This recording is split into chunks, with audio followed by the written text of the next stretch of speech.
ഏറെ കാത്തിരുന്ന ഉത്തർപ്രദേശിലെ അമേഠി റായ്ബറേലി സീറ്റുകളിലെ കോൺഗ്രസ് സ്ഥാനാർത്ഥി പ്രഖ്യാപനം ഇന്ന്. രാഹുൽ ഗാന്ധിയും പ്രിയങ്ക ഗാന്ധിയും മത്സരിക്കുമോ എന്നതിലാണ് ആകാംക്ഷ. ഇരുവരും മത്സരിക്കാനുള്ള സാധ്യത കുറവാണ്. അതേസമയം ഖൈസർഗഞ്ച് സീറ്റിൽ ലൈംഗിക പീഡന ആരോപണം നേരിടുന്ന ഗുസ്തി ഫെഡറേഷൻ മുൻ പ്രസിഡന്റ് ബ്രിജ്ഭൂഷണ് പകരം ഇയാളുടെ മകനെ ബിജെപി സ്ഥാനാർത്ഥിയാക്കി.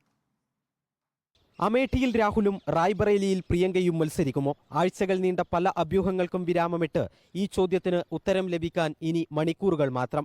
അഞ്ചാം ഘട്ടത്തിൽ മെയ് 20 വോട്ടെടുപ്പ് നടക്കുന്ന ഈ സീറ്റുകളിലേക്ക് നാമനിർദ്ദേശ പത്രിക നൽകാനുള്ള സമയം നാളെ അവസാനിക്കുകയാണ്.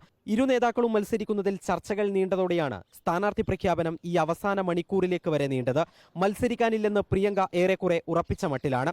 വയനാടിനു ശേഷം അമേഠിയിൽ മത്സരിക്കുക, 2019 തോറ്റ അമേഠി വിട്ട് റായ്ബറേലിയിൽ മത്സരത്തിനിറങ്ങുക, രണ്ടാം മണ്ഡലത്തിലെ സ്ഥാനാർത്ഥിത്വത്തിൽ നിന്ന് പിൻവാങ്ങുക.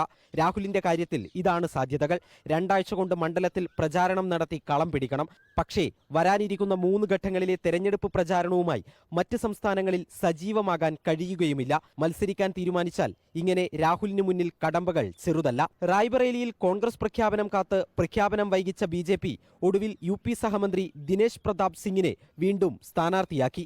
അതേസമയം ഗുസ്തി താരങ്ങളെ പീഡിപ്പിച്ച കേസിൽ ആരോപണവിധേയനായ ബ്രിജ്ഭൂഷൺ ശരൺ സിംഗിന് കൈസർഗഞ്ച് മണ്ഡലത്തിൽ ബിജെപി വീണ്ടും ടിക്കറ്റ് നൽകിയില്ല. പകരം ഇളയ മകൻ കരൺ ഭൂഷൺ സിംഗ് ആണ് ഇവിടെ സ്ഥാനാർത്ഥി. കിഴക്കൻ UPയിലെ ബ്രിജ്ഭൂഷന്റെ സ്വാധീനത്തിൽ ഭയന്നാണ് കുടുംബത്തിൽ നിന്ന് തന്നെ ഒരാളെ സ്ഥാനാർത്ഥിയാക്കാൻ ബിജെപി തീരുമാനിച്ചത്. റിപ്പോർട്ടർ, ദില്ലി.